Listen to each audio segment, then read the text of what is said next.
Esta es Uniminuto Radio, HJKU, en Bogotá en los 14:30 AM y en Colombia y el mundo a través de uniminutoradio.com.co. También en Facebook, Twitter e Instagram a través de @Uniminuto Radio. La radio universitaria está aquí.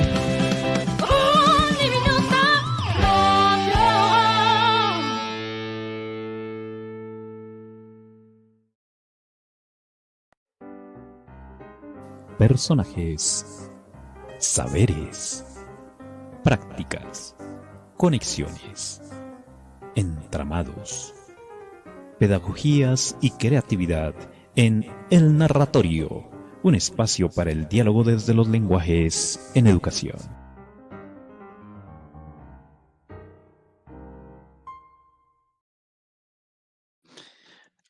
Con los muy buenos días a todas las personas que nos están acompañando en esta nueva transmisión de El Narratorio de Uniminuto Radio y en colaboración con la Fundación CINDE, de allá de Manizales, que están muy cerquita a cierto volcán y que ojalá ahorita nos den una pistica a ver cómo va la cosa por allá. Bueno, también acuérdense, estamos en las redes sociales de Facebook, de YouTube y en la retransmisión, quienes nos escuchan a través del 14:30 AM de Uniminuto Radio en el dial. Bueno, hoy tenemos temas apasionantes. Vamos a hablar desde nuestra línea de voces, visiones e integraciones, infancias y juventudes en Centroamérica. Normalmente, hablando con nuestros invitados detrás de cámaras antes de iniciar el programa, estábamos diciendo de Centroamérica a veces no escuchamos sino de los mayas, de los aztecas, pero casi nunca hablamos de las noticias, a menos de que sea algo extraordinario como lo que está ahorita ocurriendo en El Salvador, ¿no? De lo contrario, casi no se escuchan noticias, no escuchamos mucha cosa y es muy importante hablar de ello. Entonces, para eso, aquí con compañía de nuestra queridísima compañera Danita Céspedes, nuestra querida gestora de comunicaciones, nuestra conductora del programa de hoy de la Fundación CINDE, pues vamos a hablar de eso. Danita, ¿cómo estás? Muy buenos días.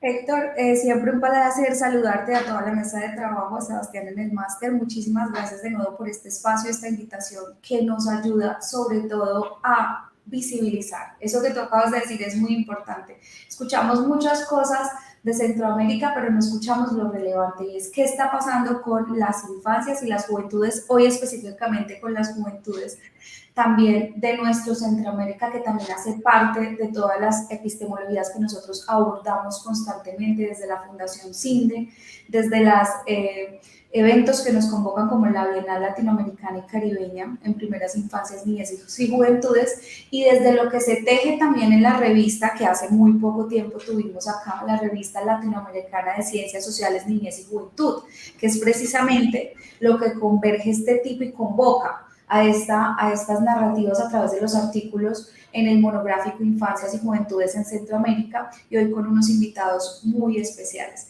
En lo que respecta al volcán, todavía estamos en alerta naranja, es algo normal que vivimos en la ciudad, estamos con todas las actividades preventivas, pero digamos que hasta ahora, hoy amaneció el volcán más que imponente, súper despejado, muy visible para todos, pero pues igual de divino, igual de imponente, y bueno, esperemos que lo que tenga que pasar pase, pero sobre todo sin muchas afectaciones para todas nuestras comunidades. Entonces, muy buenos días a todos y muy ansiosa de ya tener a estos grandes invitados que tenemos hoy y excusar a una que también era muy potente, pero que esperamos tener en una próxima emisión de este programa.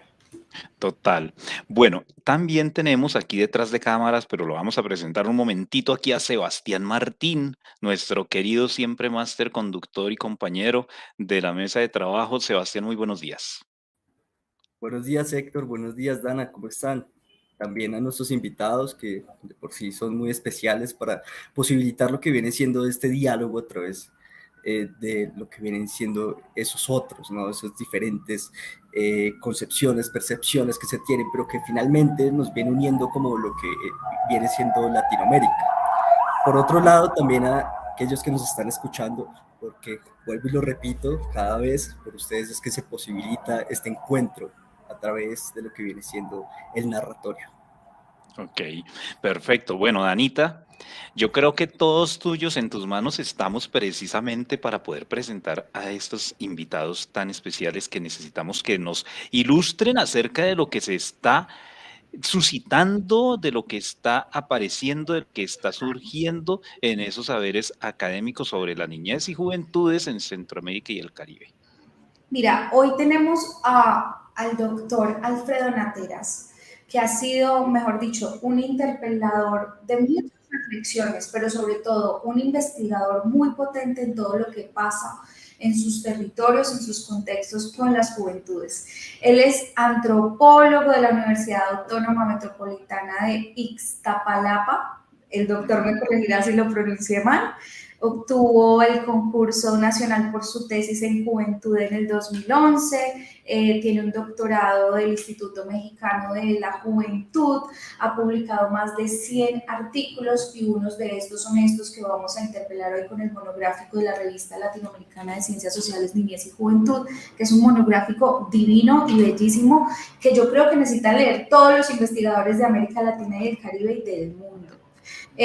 Tenemos también aquí muchas líneas de investigación a partir de las violencias, las desigualdades, los significados que pueden tener todo lo que habitan los jóvenes de nuestro continente. Él ha sido como muy enfático en sus intervenciones en dejarnos grandes miradas a través de la fotografía, ha involucrado a los mismos jóvenes en estas investigaciones, entonces también por eso me parece muy chévere que esté aquí Sebastián, que es también muy joven, para que cuando lo escuche pueda ser también replicador de todo esto que él nos está como llevando a revisar, a reflexionar y bueno, al debate también público de lo que realmente, de los espacios y los lugares que le estamos dando como gobierno también a los jóvenes.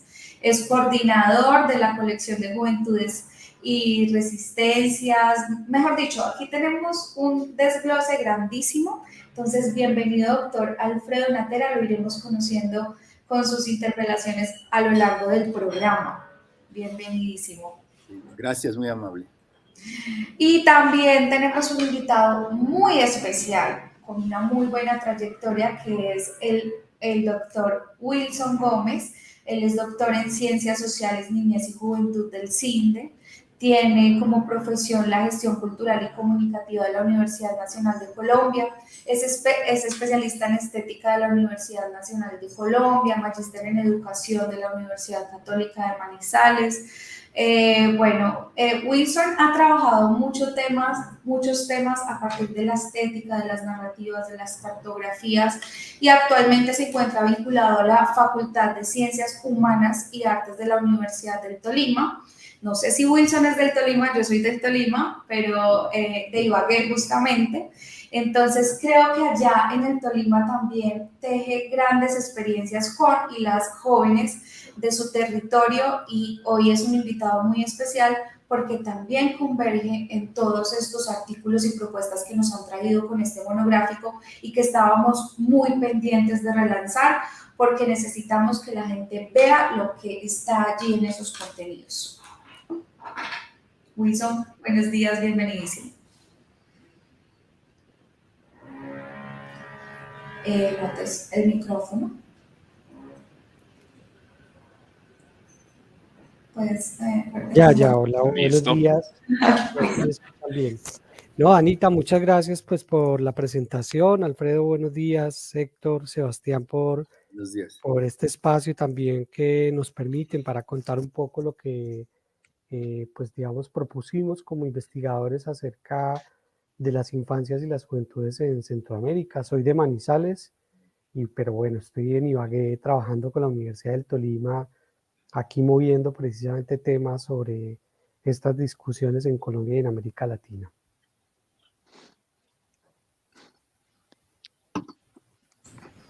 Héctor, no, entonces imagínate, y también tendríamos una invitada, que era Candy Chévez, pero ella tuvo un cruce de último momento y no nos pudo acompañar. Importantísimo también nombrarla porque hizo parte también de este proceso y digamos que desde todas las miradas del Salvador, que también por estos últimos días, estos últimos tiempos, necesitan también que todas Latinoamérica del Caribe pongan los ojos en lo que pasa en El Salvador con las juventudes, en lo que pasa en El Salvador con las infancias, y espero que en una próxima misión la podamos tener también aquí. Ya digamos que ella hoy se disculpa, pero en adelante yo creo que podemos generar otra vez esta invitación. Héctor, entonces la palabra es tuya para que podamos ya entrar en materia. Pues precisamente yo quisiera que empezásemos hablando de algo que ya estábamos mencionando con el doctor Alfredo antes de iniciar el programa, y es precisamente lo que es la visión de Centroamérica en el panorama internacional. Normalmente hablamos de Sudamérica, que era lo que estaba diciendo, y se habla de Sudamérica, se habla de juventudes, se habla de ciencia, se habla de política, todo lo que es Sudamérica siempre está en el ojo de la noticia internacional. Pero de lo que es la juventud, y más aún en Centroamérica, poco se habla. Entonces, quisiera que nos dieran un panorama, empezando por el doctor Alfredo, luego por el doctor Wilson, de esa Centroamérica en la visión que tienen ustedes dos, y cuál fue ese motivador, ese detonante que permitió que empezaran a colocar esa mirada sobre Centroamérica y sobre las juventudes. Sí, ¿qué tal de nueva cuenta? Muy buenos días a todos y a todas, tanto quienes nos están escuchando y viendo. Y sí, reitero el agradecimiento de este espacio, me parece un espacio importante. Agradezco entonces al espacio de narratorio y también a la Fundación CINDE, porque creo que estos espacios son importantes en términos de dialogar y de conversar con respecto justamente a uno de lo que yo le llamo una zona geopolítica y geoacadémica poco tratada en relación a la mirada de los investigadores. Y en ese sentido recuerdo, Wilson, recordarás, también hace ya bastante tiempo atrás, y imaginábamos justamente cuál podría ser una temática significativa o importante para la Revista Latinoamericana de Ciencias Sociales, Niñez y Juventud. Entonces, en esas conversaciones apareció justamente esta reflexión en términos de lo poco visible que es el asunto de la situación de Centroamérica en dos grandes vertientes. Una, la gran dificultad por tradiciones digamos, muy complejas de violencias, de que los propios investigadores e investigadores de Centroamérica tengan espacios en relación a difundir sus trabajos de investigación y de intervención. Y la otra, digamos, justamente esto, que gran parte de las investigaciones que se han hecho en Centroamérica han sido por extranjeros. Extranjeros, por ejemplo, básicamente algunos europeos, como también norteamericanos. Entonces, a partir de ahí dijimos, bueno, vamos a dar cuenta de algunas vertientes en relación a Centroamérica. Centroamérica creo que tiene un marcaje muy específico, un marcaje que Wilson en algún momento lo comentaba, de unas violencias estructurales terribles, ¿no? Y que esas violencias estructurales pasan a partir de lo que se denomina en términos generales lo de las grandes confrontaciones de las guerras civiles. En ese tenor también gobiernos demasiado autoritarios. Recordar, por ejemplo, en Guatemala el golpe militar, el golpe de Estado, la masacre de las poblaciones indígenas en Guatemala, lo que tiene que ver el asesinato, el aniquilamiento de juventudes, especialmente estudiantiles en Honduras, líderes sociales de izquierda o comunistas, lo que tiene que ver también con el asunto de El Salvador, que ahora El Salvador, bueno, está siendo un lugar muy exacerbado, donde vemos formas de administración de la violencia en términos de lo que le llamamos juvenicidio, o, por ejemplo, esa imagen mítica de Costa Rica, como si fuera la Suiza de Centroamérica, pareciera ser que no es tal tampoco, en términos de los conflictos que están apareciendo, o esas contradicciones en Nicaragua, ¿no? Con los rasgos dictatoriales de Ortega y compañía, o lo que tiene que ver incluso con Panamá y todas las luchas en términos de lo que se refiere a su cuestión de identidad, lo que hace pues a la parte de Belice y demás. Entonces, a partir de ahí, son escenarios que fueron marcando las trayectorias y los cursos de vida de las niñeces y de las juventudes en varias coordenadas. Una de ellas, las violencias. Me parece que las violencias son un marcaje muy, muy fuerte y significativo que dijimos, bueno, vamos a documentar eso y a partir de ahí hay un trabajo básicamente sobre la necroadministración, que se llama así, y juventudes, en el aniquilamiento, ¿no?, penitenciario que se está dando ahorita en el estado de excepción de Bukele, por ejemplo, ¿no? O el trabajo, por ejemplo, también del doctor Wilson, que refiere el asunto a una situación de masacre en una figura de juventudes muy, muy potente que tiene que ver con los estudiantes, una masacre en el 75, y también, por ejemplo, el asunto de la invisibilización regularmente en los estudios o en el campo de las juventudes de la condición de género de lo femenino. Regularmente cuando hablamos de juventudes, como si todos fueran hombres, ¿no? Como si todos fueran varones. Entonces, en ese sentido, por ejemplo, hay un trabajo importante en relación a las mujeres jóvenes adscritas, ¿no?, o asociadas a pandillas justamente por Candy. Entonces, en términos generales, diría que por ahí va la cuestión. El otro asunto importante de la revista es la precarización, ¿no?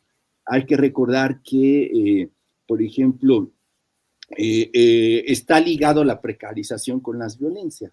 Lo que se conoce el Triángulo del Norte Centroamericano, Honduras, El Salvador y Guatemala, es la región más violenta, ¿sí?, no solo de América Latina, sino del mundo. Y Honduras, por ejemplo, específicamente Honduras, es la región más violenta dentro de la región más violenta. Y el asunto de las precariedades, que tiene que ver con la exclusión, la marginación, es otro tipo de violencia, una violencia estructural.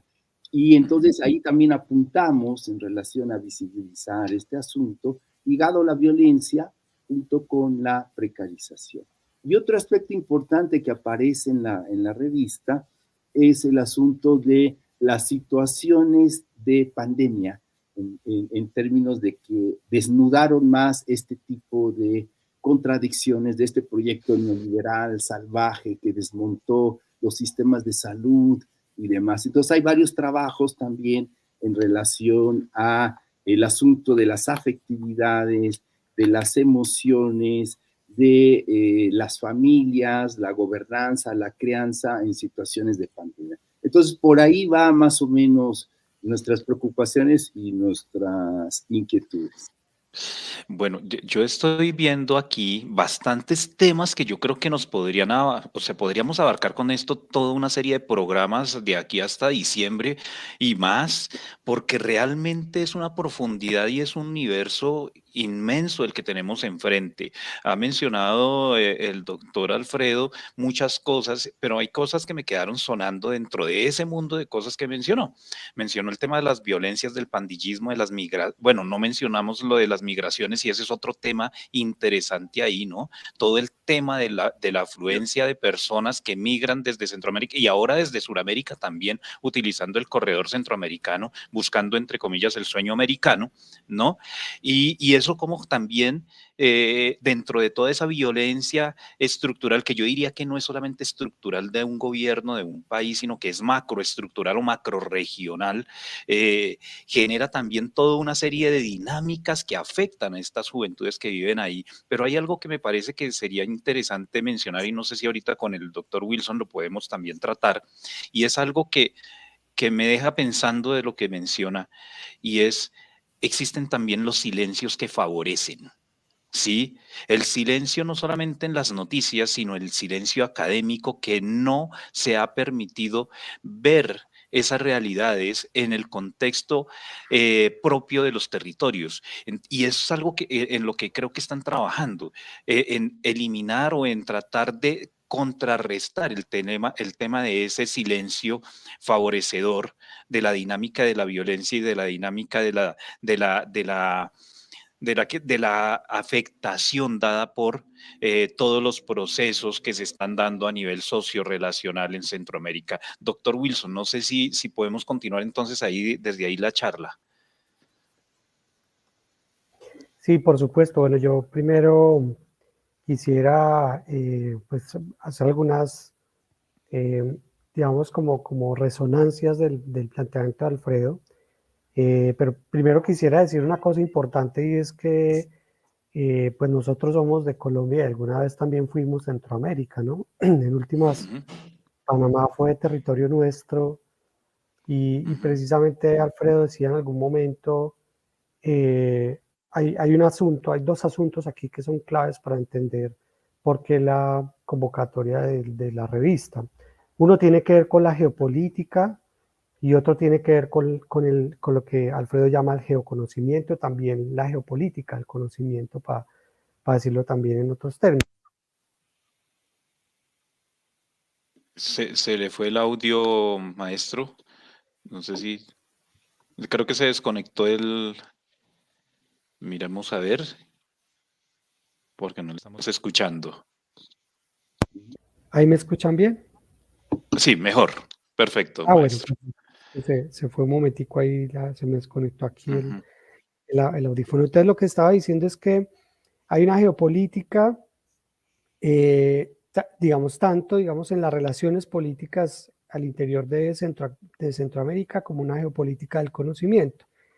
Y pues obviamente digamos, el asunto de la pérdida de Panamá, que lo mencionaba al principio, tiene que ver con un asunto estructural histórico que uno no puede desconocer. Es decir, nosotros estamos viviendo el presente por, digamos, la confluencia, la suma de muchos asuntos que en el pasado se fueron sedimentando, digamos, en las prácticas culturales y sociales. Por ejemplo, Alfredo mencionaba en algunos de los textos esa reflexión. En el caso, por ejemplo, de la masacre que yo documenté en El Salvador en el año 75, hay un asunto que a mí me parece importante decir siempre, y es que estas son largas trayectorias históricas, es decir, no son violencias nuevas, sino que tiene que ver con un asunto precisamente del racismo, del clasismo propio, digamos, de esa geopolítica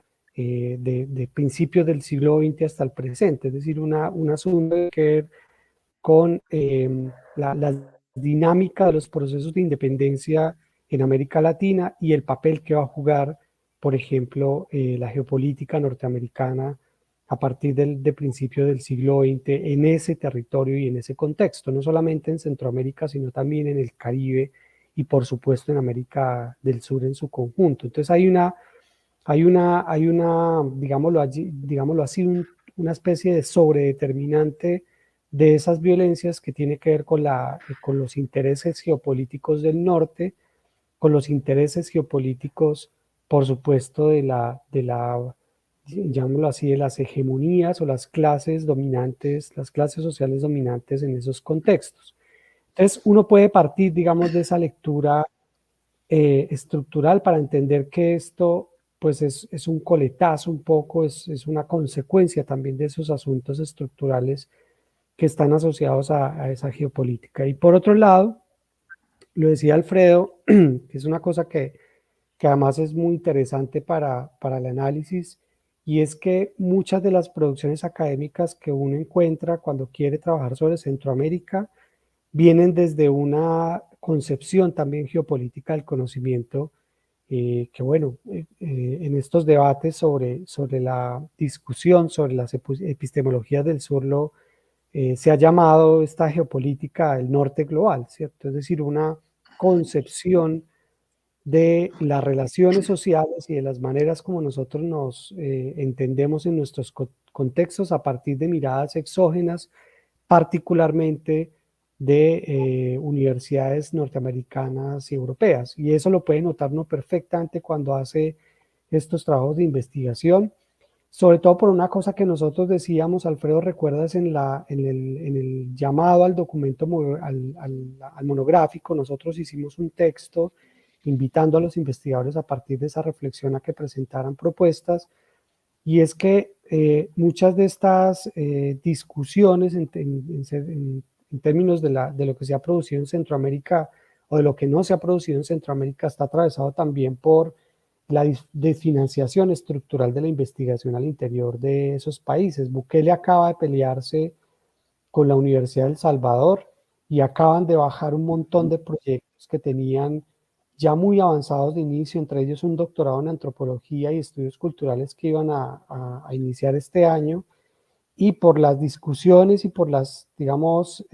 críticas que se le han hecho al gobierno de Bukele, pues se desfinanció estructuralmente la universidad, y eso pues ha generado muchas dificultades. Pero también hay un asunto que tú mencionabas, Héctor, que tiene que ver con no solamente con los silencios, sino con los silenciamientos propios de estas dinámicas de las guerras civiles. Entonces, si tú recuerdas, por ejemplo, no solamente en El Salvador, pero particularmente en El Salvador, lo que pasó con las masacres de los 80 de los jesuitas que venían produciendo un conocimiento crítico fundamental, como Ignacio Yacuría, como Ignacio Martín Baró, es decir, gente que venía trabajando y que además era visible en el contexto latinoamericano en la producción de las ciencias sociales. Ignacio Martín Baró es considerado el padre de la psicología social. Entonces, todo ese fenómeno de la guerra civil es decir, tiene un efecto también en la producción académica que nosotros analizábamos con Candy y con Alfredo, y decíamos, es muy importante convocar un monográfico, unas reflexiones posibles para, digamos, pensar este asunto de la imposibilidad, o más bien de la baja producción académica que hay en Centroamérica, y particularmente en torno a las infancias y las juventudes. Y lo que identificábamos en ese primer momento con Alfredo y con Candy era, pues hay mucho énfasis, digamos, en la violencia producida por los jóvenes, pero hay muy poco énfasis en la violencia producida hacia los jóvenes desde diferentes lugares, y no solamente la violencia producida hacia los jóvenes, sino también hacia las infancias en general. Entonces lo que dijimos es necesario convocar esta propuesta, y a partir de las investigaciones que teníamos cada uno de nosotros también, pues propusimos una posibilidad de pensar algunos asuntos fundamentales. Habíamos dicho en todo fundamental pensar las formas de precarización infantil y juvenil en diferentes frentes: la salud, el subempleo, la vivienda, la recreación, la educación, la familia, las violencias en el marco de las relaciones feminicidio-juvenicidio, las múltiples formas de resistencia, porque no lo veíamos solamente desde una perspectiva, digamos, es decir, no estábamos enfocados en una especie de martirología, sino que también estábamos pensando cómo resisten los jóvenes a partir de sus propios términos a esas violencias estructurales. Habíamos hablado de desplazamientos, migraciones, destierros, desapariciones forzadas, en todo esto que tú mencionabas, Héctor, de la diáspora, que no solamente es de centroamericanos y no solamente de latinoamericanos, sino que en la diáspora viene mucha gente, por ejemplo, de Indonesia, de Asia en general, que pasa primero por el tapón del Darién colombiano, ingresa a Centroamérica y cruza la frontera al lomo de la bestia, que es precisamente una situación muy dramática de crisis humanitaria.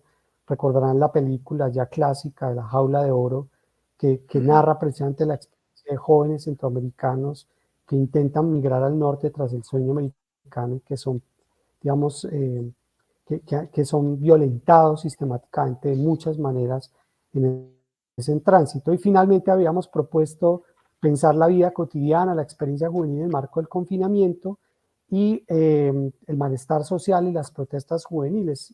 Y habíamos pensado también esta convocatoria, digamos, de subjetivaciones de quién investiga, afectaciones al proceso de investigación, es decir, cómo el mismo proceso de investigación afecta el proceso de investigación y al investigador. Entonces, ese era un poco el contexto de la convocatoria, y ya Alfredo contó un poco las propuestas que llegaron, con muchas dificultades, tenemos que decirlo, de compilar también textos de investigaciones de colegas. Invitamos colegas de Costa Rica, de Panamá, de Guatemala, de Salvador, de todas partes de Centroamérica, y la verdad es que es difícil a veces también poder construir estas propuestas, particularmente en este monográfico, por la misma situación que enunciábamos con Alfredo de la dificultad de producción de conocimiento por todo este asunto también estructural que ya les he contado. Eso es con lo que puedo decir, Héctor, sobre tu pregunta, y bueno, también quisiera como escucharles para detonar otros asuntos sobre el monográfico. Hay un contexto muy importante y muy general que yo creo que nos aterriza totalmente en lo que podemos encontrar en este monográfico y en esta propuesta de investigación, pero digamos que a mí me suscitan varias palabras que digamos que me tocan como cuando veo los artículos, y es hablar como desde aniquilamiento, masacre, penitenciario, bueno, encarcelamiento, o como estos temas que involucran a los jóvenes. En algunas partes de los artículos hablaban de las entrevistas como desde el saber o desde la experiencia propia de los mismos involucrados en las masacres, o de los mismos involucrados en toda la documentación de lo que tienen que vivir los jóvenes en Centroamérica. Y por ahí en alguna parte del artículo mencionaban, hay fotografías, rasgos documentales, videos, imágenes, bueno, que ponen al mundo como una pantalla de lo que está pasando con los jóvenes ahí. O sea, los jóvenes son pandilleros, los jóvenes son violentos, los jóvenes hacen como diversas cosas que están catalogadas como malas. Pero cuando yo veo esto, que claramente tanto replicarlo como verlo, como digamos analizarlo desde la postura estatal, no me lleva a mí a ver realmente cómo están los jóvenes en esos países y por qué esas circunstancias los han llevado a estar en donde los están catalogando. ¿Cómo ustedes como investigadores descubren lo que realmente pasa con los jóvenes y cómo poderlos descolocar de esa memoria histórica que los pone con palabras tan fuertes, cuando realmente son seres humanos que también han atravesado situaciones que tal vez los ha llevado a vivir o a estar en donde hoy están, y también en como en ese tema mediático que los ha puesto en una situación en donde pareciera que merecen estar ahí? ¿Cómo como investigadores, doctor Alfredo Wilson, podemos analizar esto para que sea un poco más objetivo? Sí, trataré de retomar algunas cuestiones a partir de tu pregunta, justo de lo que comentaba Héctor, Wilson y demás, Dana.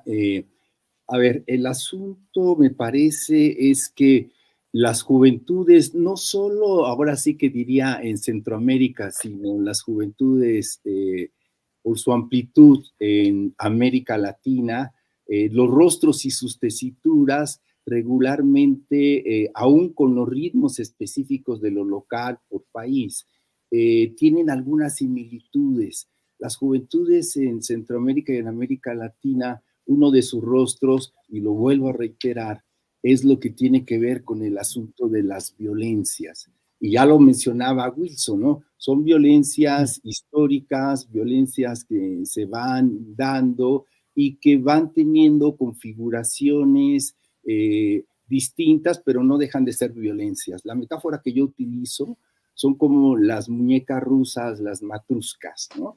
Que vas viendo una y vas viendo otra y viendo otra y viendo otra, pero no dejan de ser matruscas, ¿no? Pero lo que cambia es el tono, el matiz, y así las violencias. Entonces, por ejemplo, una de las violencias o de las características de las violencias contemporáneas, especialmente en El Salvador, es que lo que hace pues el feminicidio. el feminicidio es una de las grandes violencias que están ahí en El Salvador y que afecta especialmente a la condición de ser fémina, de ser mujer, y entonces la violentación es por la condición de ser mujer. Y esto lo vemos muy fuertemente en lo que tiene que ver en Guatemala y lo que tiene que ver especialmente en El Salvador. Otro tipo de violencias que hace pues al asunto de los contextos, que son las violencias que nosotros le llamamos ya con una tecnología muy sofisticada, quizá desde una mirada más Foucaultiana, en términos a la biopolítica, ¿no? al biopoder como control y demás, pero que ahora le agregamos también otra característica, lo de Membe, en términos de la necropolítica, ¿no? Y el caso más específico de la necropolítica, que va muy encaminada a la cuestión de las juventudes y lo contra adscripciones muy específicas, es el caso de Bukele. En Bukele tenemos casi ahí las consideraciones teóricas y la implementación práctica de cómo se decide en términos de un Estado y un gobierno, sus instituciones, quién vive y quién muere. Y no solo eso, es más sofisticado el asunto, sino cómo se vive y cómo se muere. Poco a poco, de gota a gota, ¿sí? En términos a condiciones de precariedad. Por ejemplo, lo que tiene que ver con la violación constante de los derechos humanos en El Salvador, ahora se recrudecen en el estado de sitio, en el estado de emergencia de Bukele, en términos de que las juventudes, entonces, para este imaginario, digamos, de las narrativas que tiene que ver con el capitalismo en su versión neoliberal, las juventudes afean el paisaje neoliberal, ¿no? Entonces, las juventudes en este sentido, las de las zonas populares, las de la precariedad, incluso de fenotipos indígenas o más afro y demás, son desechables, ¿no? Como lo refiere, o son de los daños colaterales, como lo refiere Bauman y compañía. Uh-huh. Actualmente las juventudes, yo creo que las juventudes colocan de la mejor forma las contradicciones, nada más y nada menos del modelo civilizatorio. Y a partir de ahí, entonces, estas juventudes, en el imaginario de los estados y los gobiernos, pareciera ser que estas juventudes precarizadas hacen fracasar, ¿no?, al modelo del desarrollo capitalista o neoliberal. Pero para estas juventudes precarizadas, cada vez desinstitucionalizadas, que no encuentran cómo ligarse con la educación, lo laboral, la recreación, la cultura, para ellos en su imaginario más bien el Estado ha fracasado ante ellos en términos de estas situaciones. Actualmente las juventudes en Centroamérica y América Latina padecen más las violencias de la que la narrativa mediática, institucional y adultocéntrica refiere en términos de que las ejerce. Entonces, a partir de ahí hay una serie de configuración de que eres sospechosamente sospechoso de ser joven y a partir de ahí fácilmente eres detenido por tu estética corporal, por tu posición política, por tu adscripción a determinado tipo de grupos. Entonces, esto lo ligo en términos, por ejemplo, ahorita, que los procesos migratorios en Centroamérica tienen que ver con estrategias familiares en su momento, en la finales de los 70s y los 80s y actualmente, con estrategias familiares para salvaguardar, ¿no?, a las niñeces y a las juventudes de la época y actualmente también. Los flujos migratorios ahorita en Honduras y en El Salvador están aumentando. Hay que recordar que Xiomara, ¿sí?, Xiomara, la nueva presidenta, también ya está implementando un estado de emergencia en Honduras por el asunto de las violencias, regularmente por este tipo de agrupamientos de la Mara Salvatrucha y la Padilla del Barrio 18. Pero ahora en El Salvador la migración se acrecienta por 3 causas fundamentales que cruza toda Centroamérica, como en Guatemala. 1, la precariedad. Los países pobres, por lo tanto, y lo que le pasa al país se ve de mejor manera a lo que le pasa a las niñeces y especialmente a las juventudes. Países pobres, en el caso mexicano, 1 de 3 jóvenes son pobres, de tal suerte que pensar a las juventudes necesariamente y a las niñeces tiene que pasar por reflexionar a los países. Son juventudes situadas en contextos históricos muy definidos. Ahora, el otro asunto es los gobiernos autoritarios, ¿no?, que hacen a la migración. Muchos jóvenes nicaragüenses están migrando, dado el autoritarismo de Ortega, ¿sí?, y en los demás países. Lo tercero es el asunto de las violencias. Actualmente, no solo jóvenes, sino familias en El Salvador están migrando justo por el asunto del estado de emergencia, de excepción de Bukele. Entonces, en ese sentido, me parece que es la configuración. Y lo que tiene que ver con el asunto de lo que decía Héctor, de los silenciamientos, ¿sí? Es impresionante el uso también aquí, contemporáneamente hablando, de las redes sociodigitales, ¿sí? Casi el Estado ya está en las pantallas, ¿no? Las instituciones se administran desde las pantallas.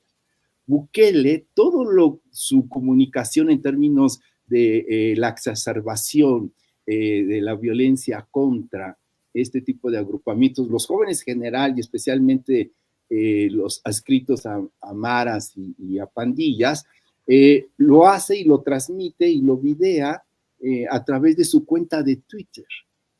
Tiene 3.6 millones de seguidores. Entonces él construye una narrativa, incluso una narrativa cristiana, porque él, ¿no? Acuérdense que él por ahí es medio árabe o algo así. Su narrativa es una guerra santa. Y entonces esa guerra, quien critica al gobierno salvadoreño como al nicaragüense, entonces está en contra del pueblo y por lo tanto es detenido. Lo de Nicaragua es que tenemos poco conocimiento en relación a lo que está sucediendo con las juventudes, porque esta parte es muy interesante, también de los silencios en términos de lo que decía Wilson. Hay temor, hay miedo y hay persecución. Nicaragua tiene una persecución terrible con los intelectuales, los académicos, los activistas y las juventudes. El Salvador igual, una persecución terrible. De hecho, ya hay exiliados políticos de la prensa libre, por ejemplo, los colegas del Faro, que quienes documentaron todo el asunto de lo que está haciendo Bukele. Bukele negoció con las pandillas, ¿sí?, a cambio de votos, y entonces el relajo que se trae después de un año es porque en una reunión traicionó el gobierno y detuvo a los palabreros en esa reunión que venían haciendo desde años, y de ahí viene entonces este asunto. Entonces, a lo que voy, el silenciamiento entonces tiene que ver tanto por una parte ciertamente, y aquí nos costó mucho trabajo, porque hay una cuestión ahí muy fuerte, de la gestión de las academias. Nos costó demasiado trabajo, casi como convencer a nuestros colegas, por favor, escriban algo, oigan, sería importante, y demás. Pero es una tradición que se trae, ¿no?, en Centroamérica regular. Entonces, en este sentido, y lo ligo con una cuestión, para darles la palabra, es, aunque son estados así muy autoritarios, hay resistencias. Eso es muy importante. Hay resistencias, hay intersticios, hay espacios y demás, y esas son lo que yo le llamo resistencias afectivas, ¿no? Porque la cuestión de las emociones, el enojo, la ira, es una dimensión de lo político. Las nuevas formas de la expresión política está en tono de afectividades y de emociones.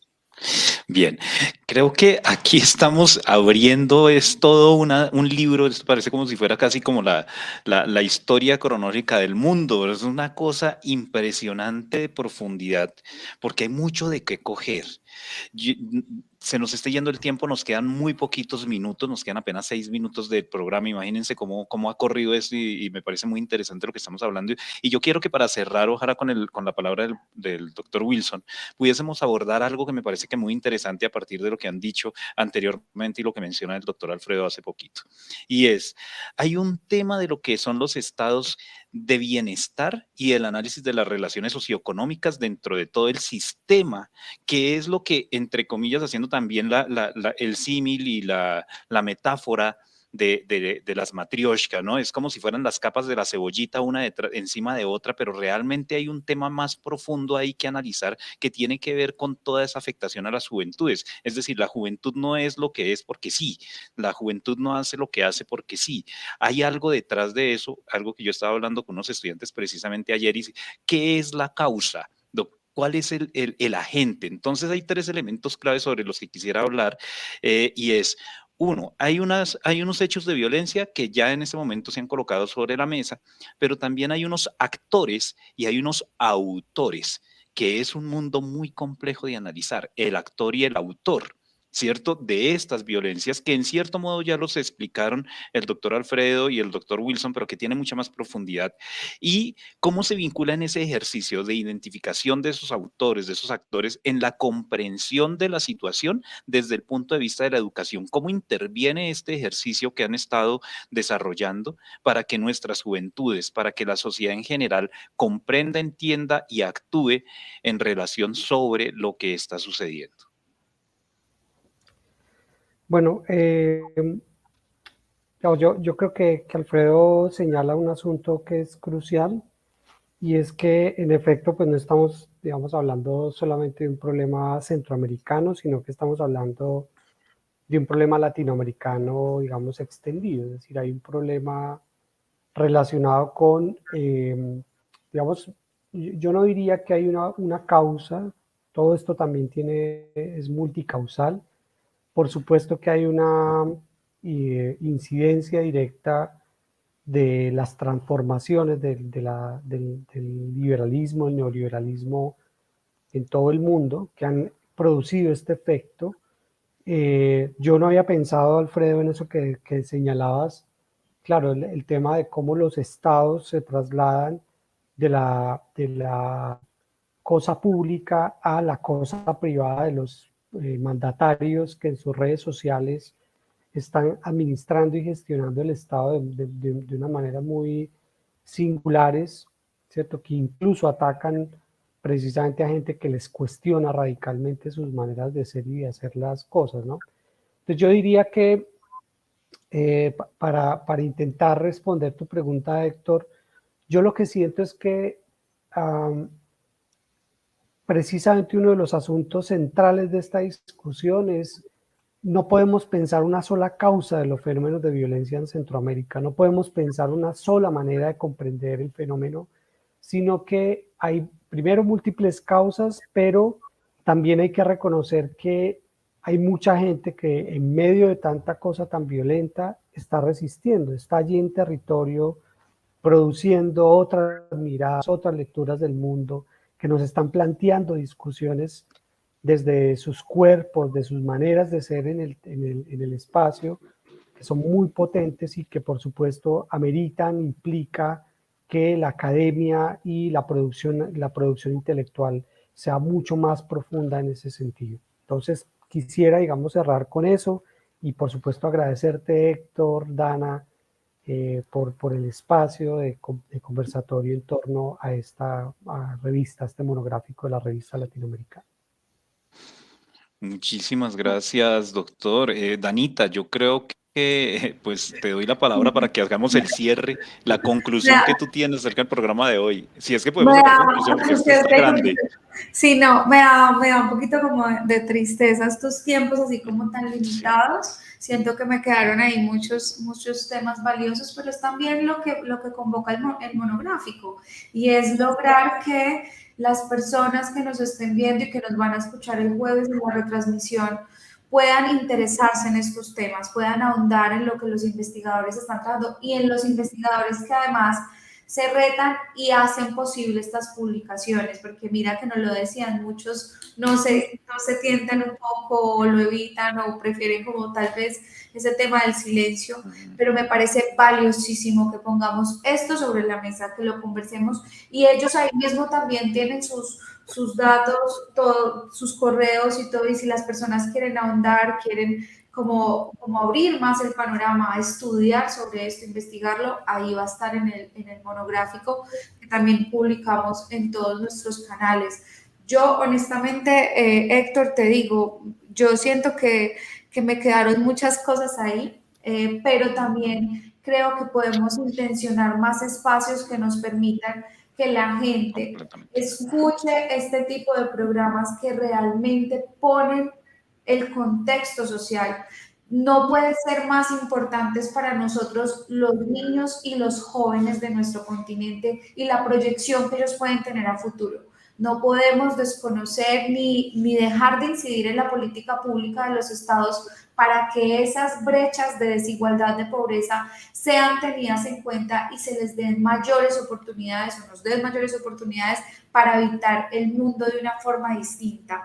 No como con esta metáfora que también me pareció impactante, de que se abre y se abre y se abren más cosas con un trasfondo que sea de pronto como una marca negativa en la historia, sino que también sea lo que podamos empezar a ser transformador y que sea lo chévere, lo bonito, cómo habitar el territorio desde las historias lindas y no desde las historias penitenciarias o de violencias o de masacres o como la política misma los ha llevado a estar en donde ellos realmente no quieren estar como seres humanos, pienso yo. Pero Héctor, yo no sé si tú me vas a regañar por el tiempo, pero a mí sí me gustaría que ellos dejaran un mensaje final.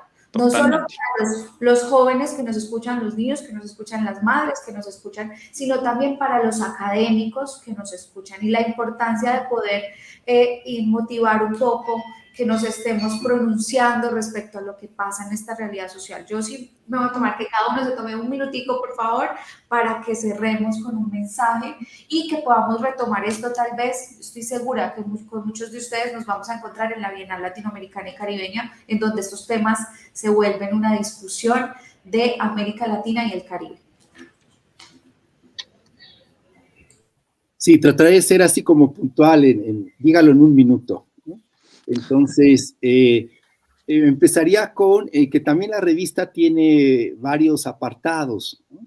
Entonces, uno de esos apartados que está relacionado con lo que trabajamos, hay una entrevista que le hicimos al doctor José Manuel Valenzuela del Colegio Frontera Norte de México, que trabaja sobre jóvenes, biopolítica, grupos juveniles, condición juvenil y territorios.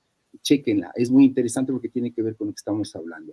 Y hay otra entrevista que hizo un estudiante de doctorado guatemalteco, José Luis Dardón, que hace acompañamiento psicosocial a niños y adolescentes de las familiares de las personas migrantes desaparecidas en Guatemala. Y hay una reseña del libro que tiene que ver con esto que discutimos, de territorios juveniles y afectividades divergentes, donde se habla del panorama de las juventudes en América Latina, que lo hace la doctora, que yo le digo virtual, Mayra González. Y termino con esto. Creo que habría que releer y resituar el asunto de que el capitalismo o el neocapitalismo chorrea de sangre, como decía Marx, en el sentido de que, por una parte, son estructuras, estructurantes en estructuración que van haciendo lo social, en este caso, de las juventudes. Y creo que la pregunta de Héctor es en términos de que hay una liga entre esto que es macro, las estructuras estructurantes en estructuración que hacen a la condición social, cultural, juvenil, pero al mismo tiempo hay trayectorias de vida y cursos de vida que están marcados en términos también de resistir, como decía Wilson, resistir en términos de estrategias, mucho que van en la cultura y en el arte. Eso. Sí, yo diría para cerrar muy brevemente que digamos que hay, digamos, todo lo planteado en este espacio es, pues hay en efecto un conjunto de violencias que atraviesan la condición juvenil y las infancias en Centroamérica, que tiene que ver precisamente con eso que Alfredo señala, y es la lógica perversa, digamos, del capitalismo contemporáneo. Pero también hay que reconocer que en esos territorios hay gente que hace mucho tiempo, de muchas maneras, resiste, reexiste, de otras maneras de relacionarse incluso con el mundo, que son muy potentes. Yo estaba pensando, por ejemplo, en Lorena Cabnal, que es esta feminista comunitaria indígena guatemalteca, que además ha sido para mí particularmente un referente fundamental en esta reflexión sobre, digamos, las potencias también de la vida, ¿no? Cómo a partir de lo que la gente hace cotidianamente también hay un gesto emancipatorio posible, que no solamente podemos pensar el asunto de la violencia estructural, sino que en las prácticas populares hay muchas posibilidades emancipatorias, y yo creo que con eso cerraría. Muchísimas gracias. Bueno, Sebastián, nos quedamos ahí hoy. Creo que no hablamos mucho de juventud y el joven no alcanzó a hablar, entonces, pero estamos cortos de tiempo. Un cierre muy corto, Sebastián, también lo que tuviste como joven.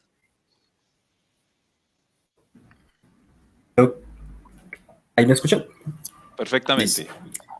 Siento que el pensar, el joven tiene que partir precisamente desde un asunto que viene siendo ético y político, ¿no? Ético, ¿por qué? Porque en la ética estamos pensando el acontecimiento desde lo que vienen siendo precisamente estas acciones, ¿sí? Estas acciones que van a rescatar a ese otro como joven. El joven no viene siendo una lejanía entre generaciones. El joven viene reafirmando lo que viene siendo una historicidad, porque hace parte de lo que viene siendo esa narración.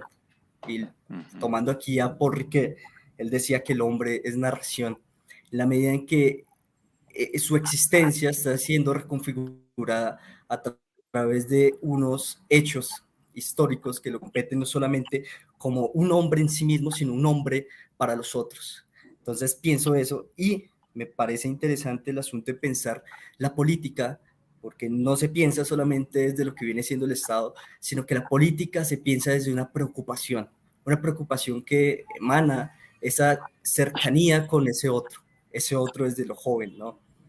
Sería como lo que cerraría rápidamente teniendo presente el tiempo. Bien, muchísimas gracias, Sebastián. Bueno, y yo creo que ahora sí, Danita, por favor, yo creo que tú eres la más indicada para hacer el cierre del programa, y muchísimas gracias nuevamente por aceptar nuestra invitación y a todos ustedes por escucharnos. Muchas gracias a todos por estar aquí en este narratorio, y en la próxima emisión vamos también con otro monográfico muy interesante de la revista. De nuevo invitarles a todos y a todes los que nos escuchan a la Bienal Latinoamericana y Caribeña en Primeras Infancias, Niñeces y Juventudes, en donde las desigualdades, las narrativas de vida, la movilización social y todos estos temas que nos convergen acá, que nos interpelan, van a estar ahí para que podamos tener más tiempo para abordarlos y para poder desengranarlos, pero sobre todo para generar transformaciones sociales de cada uno de nuestros territorios, que en realidad es un solo mundo lo que necesitamos habitar y transformar. Muchísimas gracias a nuestros invitados, un abrazo muy grande y nos vemos en una próxima misión. Hasta pronto. Hasta luego. Esta es Uniminuto Radio, HJKU, en Bogotá en los 14:30 AM y en Colombia y el mundo a través de uniminutoradio.com.co. También en Facebook, Twitter e Instagram a través de @Uniminuto Radio. La radio universitaria está aquí.